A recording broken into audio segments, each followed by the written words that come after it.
Salam sejahtera, saya Christina Dery daripada Sekolah Kebahasaan Suri Debak ini mengisahkan sebuah buku bertajuk Dang Anum.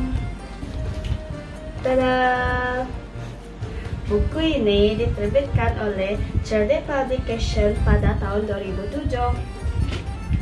Buku ini mengandungi 44 muka surat.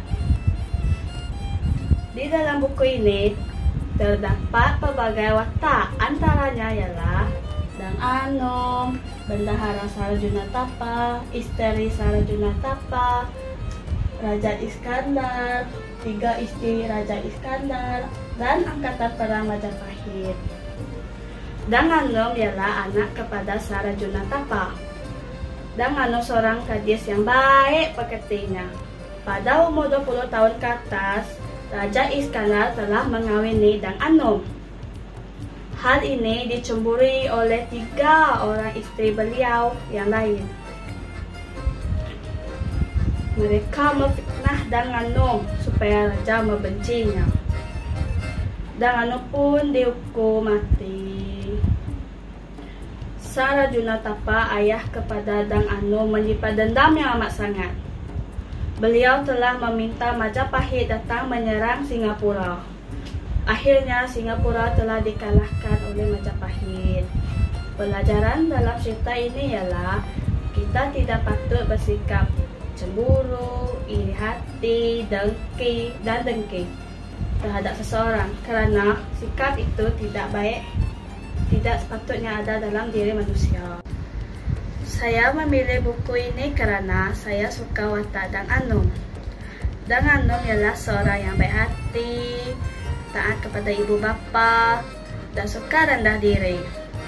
Pewatakan dan kepribadian Dang Anum sebagai watak utama haruslah kita contohi. Watak antagonis daripada cerita ini digambarkan melalui watak 3 orang isteri. Mereka bersifat cemburu, iri hati dan suka menyimpan dendam.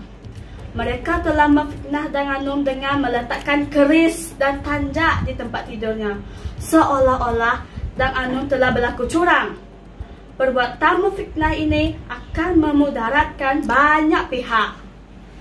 Bahasa yang digunakan di dalam buku ini adalah senang dipahami dan juga mempunyai bahasa istana. Bahasa istana tidak dituturkan secara meluas. Oleh itu, saya tertarik dengan bahasa istana seperti baginda, hamba, kekanda, adinda, dan bendahara. Daripada cerita ini juga, saya dapat tahu bahawa kisah ini berlaku pada zaman pemerintahan Raja Iskandar. Selain daripada itu, cerita ini juga banyak menggunakan kawasan istana sebagai latar tempat.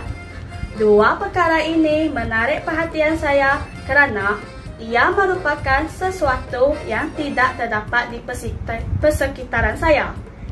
Terdapat beberapa pengajaran yang saya perolehi dalam cerita ini. Yang pertama, kita jangan bersikap cemburu, iri hati dan dengki terhadap seseorang, seperti apa yang dilakukan oleh 3 orang isteri terhadap Dang Anum. Yang kedua, kita haruslah memastikan bahawa maklumat yang kita terima betul dan sahih sebelum mengambil apa-apa tindakan. Raja Iskandar sepatutnya mengambil inisiatif untuk memastikan kesahihan dakwaan daripada 3 isteri beliau. Dang Anum yang tidak bersalah tidak akan dihukum. Seterusnya, kita haruslah berpegang teguh kepada nasihat ibu bapa kita, seperti Dang Anum. Beliau sentiasa memegang nasihat ibu bapanya dan ini membuatkan beliau mempunyai budi pekerti yang patut dicontohi. Sebelum saya mengundur diri, ingatlah bahawa membaca adalah jabatan ilmu.